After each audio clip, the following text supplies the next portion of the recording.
السلام علیکم، میں آپ کا دوست سید کلیم بخاری۔ پہلے یہ ویڈیو دیکھیں، اچھی لگے تو لائک فالو کریں اور آگے دوستوں کو شیئر کریں اور ہمارے ساتھ جڑے رہیں اسلامی ویڈیو دیکھنے کے لیے۔ چلیے یہ ویڈیو دیکھتے ہیں۔ آلک و اصحابک یا نور اللہ، اللہم صلی علی سیدنا و مولانا محمد معدن الجود والکرم وآلہ وصحبہ وبارک وسلم۔ تمام تعریفیں حمد و ثنا اللہ تعالیٰ جل مجدہ الکریم کے لیے، ہر قسم کے درود و سلام نبی رحمت سید عالم صلی اللہ علیہ وسلم کی ذات والا صفات کے لیے حمد و صلات کے بعد، انسان کے پاس جو سب سے بڑی دولت ہوتی ہے وہ ہدایت کی دولت ہوتی ہے۔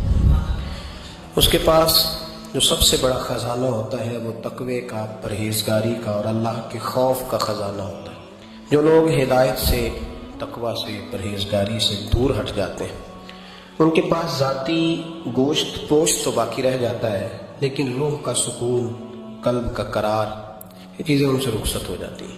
یہ جو لوگ شکایت کرتے ہیں کہ سارا کچھ ہونے کے باوجود میں پریشان رہتا ہوں، تو اس کا پس منظر یہی ہوتا ہے کہ ان لوگوں کی روحانی زندگی بے آباد ہو جاتی ہے، وہ پریشان ہو جاتے ہیں۔ جن لوگوں کی عادات خراب ہوتی ہیں نا، ان لوگوں کے سارے رشتے کمزور ہو جاتے ہیں، بلکہ ڈھیروں رشتے ٹوٹ جاتے ہیں۔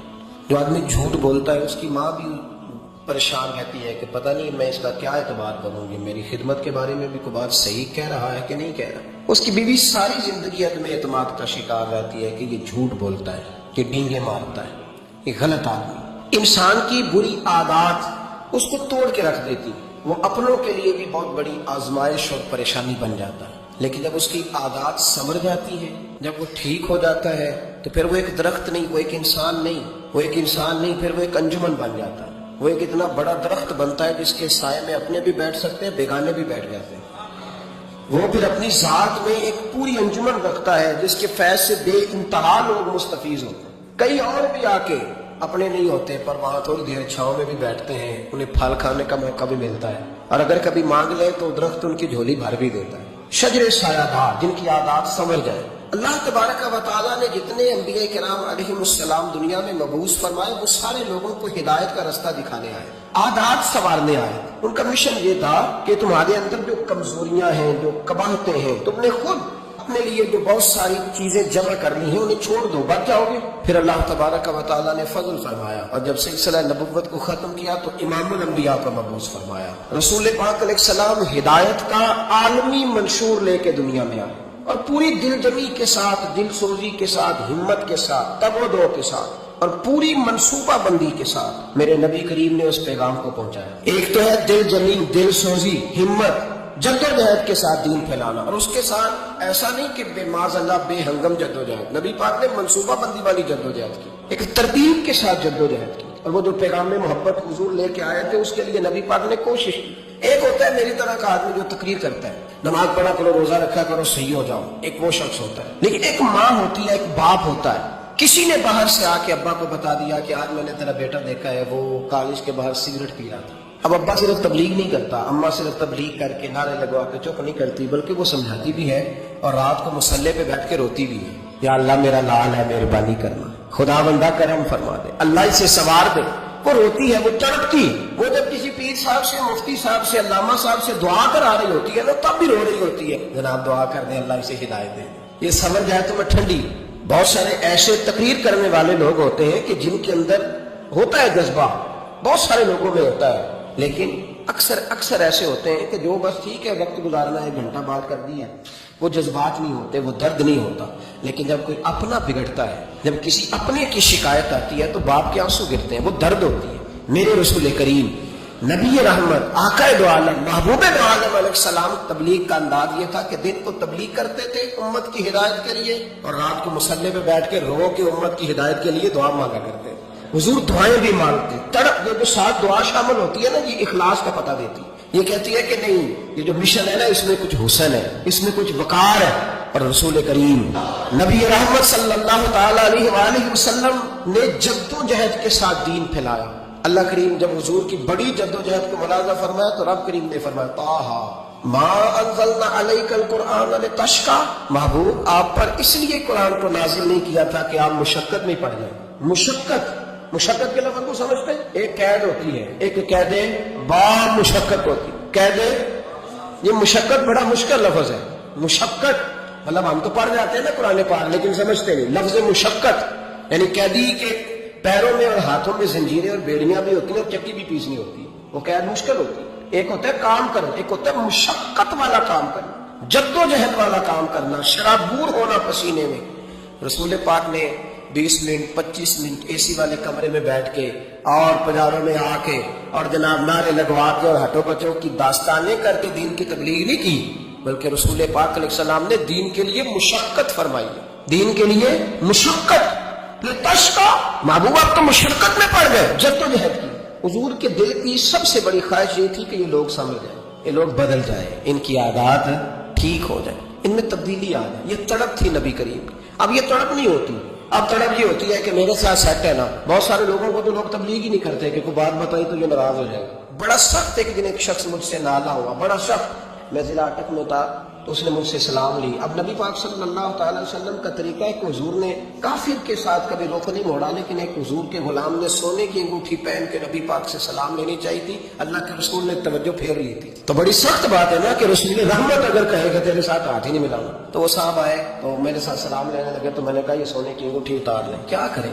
مطلب یہ کہ آپ کمزور ہیں. آپ کس حد تک بات کر سکتے ہیں؟ لوگوں کی اپنی بات قبول کرنے کا بھی اپنا اپنا زاویہ ہے کہ یہ میرے مطلب کیا تو یہ قبول ہے.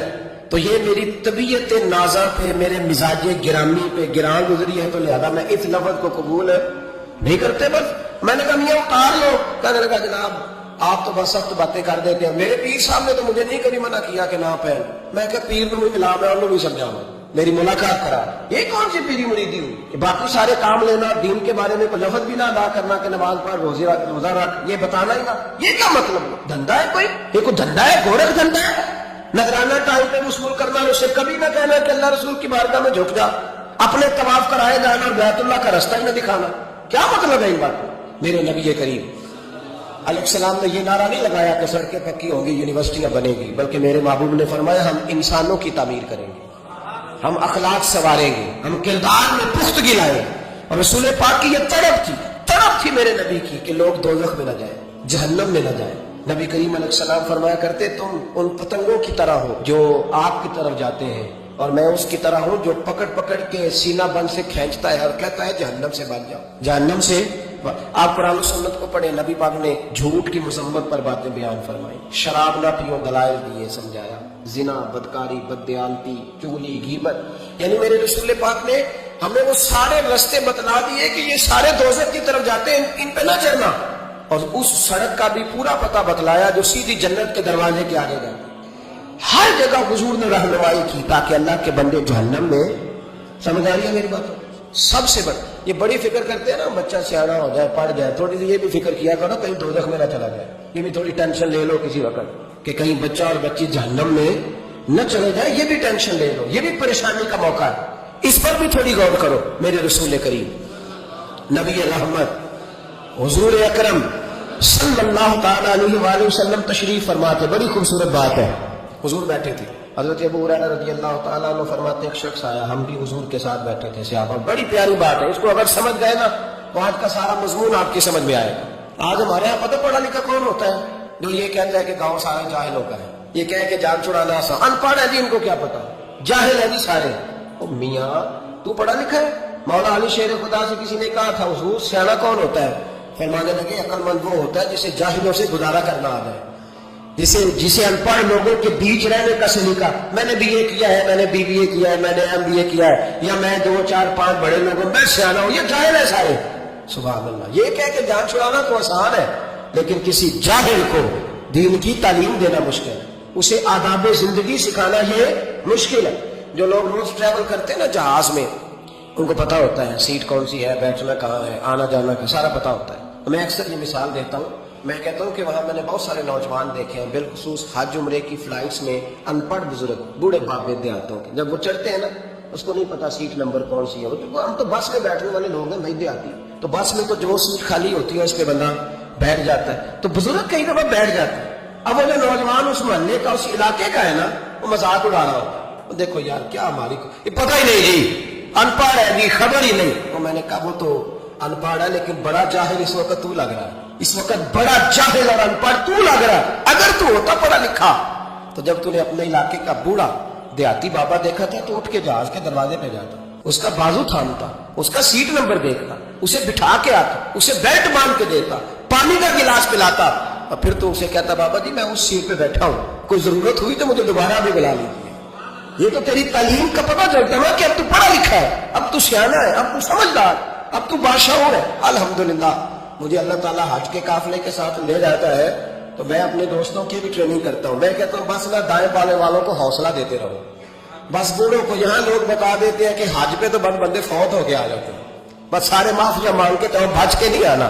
تو میں کہا کرتا ہوں یہ غلط بات ہے، حاجی تو اللہ کا مہمان ہوتا ہے، حاجی اللہ کا مہمان ہوتا ہے، تو رب اپنے مہمان کی بڑی ہی مہربانی فرماتا ہے، بڑا کرم کرتا ہے، حوصلہ دے، پیار کرے۔ سنیں جو روایت عرض کرنے جا رہا ہوں، نبی کریم علیہ الصلوۃ والسلام کی غلام حضرت ابو ہریرہ رضی اللہ تعالیٰ عنہ فرماتے ہیں نبی کریم بیٹھے تھے، ایک شخص نے آ کے کچھ سوال کیا، بدو تھا، ان پڑھ تھا، اس نے کہا یا رسول اللہ صلی اللہ علیہ وسلم کچھ دیجیے۔ حضور نے کچھ دیا، شام کا وقت تھا، جب حضور نے دیا نا تو کہنے لگا میں نے تو بڑی تعریف سنی تھی، آپ نے تو معاذ اللہ کچھ بھی نہیں دیا، یہ کیا دے رہے ہیں، میں نے تو بڑی تعریف سنی تھی آپ کی۔ جب یہ لفظ اس شخص کی زبان سے نکلے کفر کفر نہ باشد، تو جناب عمر فاروق نے تلوار اٹھا لی، میں تیری گردن کاٹوں، تو گستاخ ہے۔ نبی کریم علیہ السلام مسکرائے اور فرمایا عمر جلدی نہ کر، ٹائم دے تھوڑا، جلدی نہ کر۔ حضور گھر لے گئے، گھر میں سے اور بڑی ساری نعمتیں دی، اور دیا اور دیا اور دیا۔ جب حضور دیتے گئے تو کہنے لگا حضور بس کرے، میں تو اتنا اٹھا کے بھی نہیں لے جا سکتا، بس کرے۔ پھر فوراً بولا، کہنے لگا یا رسول اللہ یا رسول اللہ۔